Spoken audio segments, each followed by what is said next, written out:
With David Curtin, the Heritage Party leader, now joining us here live on RT International. David, great to get you on the program right now. If I can, just straight off the top of my head, mate, Washington is neither confirming or even denying the reports. The Deputy National Security Advisor saying the White House makes policy decisions based on the situation on the battlefield. So I guess one question, David, it seems like they're kind of either trying to dodge it. They're not confirming it. They're not denying it. Why are we seeing this?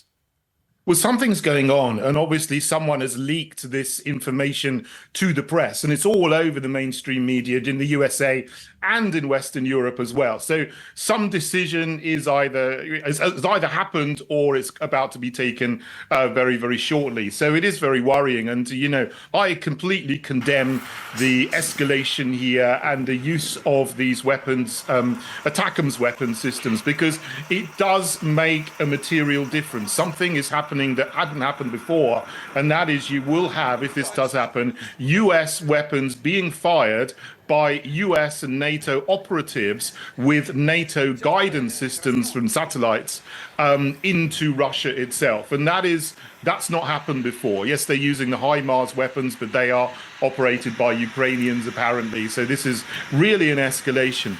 I think what's happening here is that Joe Biden is on the way out of the door. He's only got 2 months left of transition, but he still has a little bit of power, some power left there. He is beholden to certain people, I'm sure, in the Pentagon, in the US military-industrial complex, and they want to extend and prolong the war going as long as they possibly can to squeeze every last $1 billion out of the prolongation of the war. Yeah. Well, you've got that guy Gates coming in as a new Attorney General in America. And a year ago, he was saying, look, it's all about money. It's all about, money laundering. He was saying the military industrial complex. He also said, we don't have Afghanistan anymore to launder our money. So, hey, we've still got Ukraine. That was what the incoming Attorney General was saying, David. But, look, the German Foreign Minister, Annalena Baerbock, she's really excited. She's thrilled about this idea.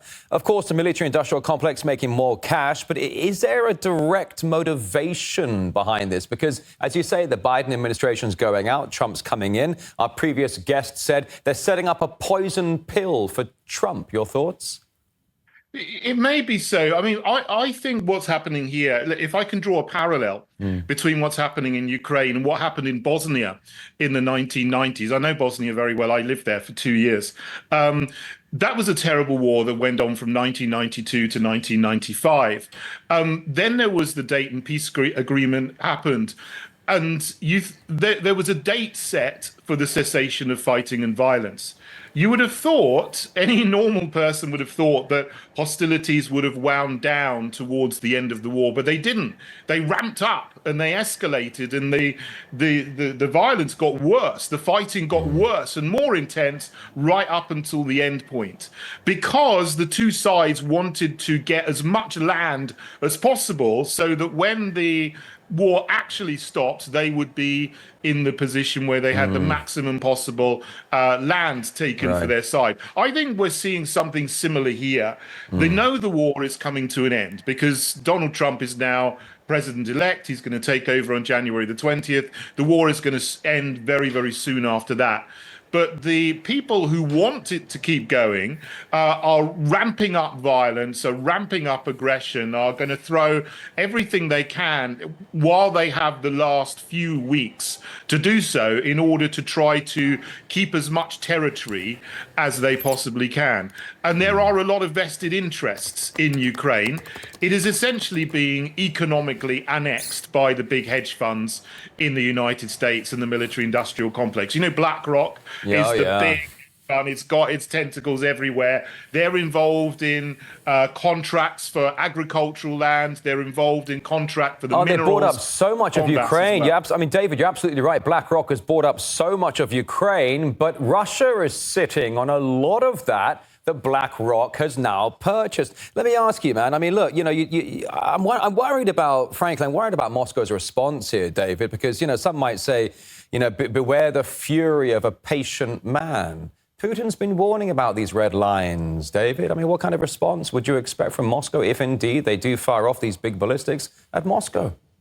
Well, he has. He's been incredibly patient over 2.5 years. And, this is a conflict that never had to happen. And then Boris Johnson went in Yeah, to scupper the peace deal right. 2 months after the war started. This never needed to happen. Yeah. So he's been very patient from then up to now. There's been escalation after escalation, and he reserves the right to strike back at NATO countries that are now going to directly attack Russian territory. Yeah.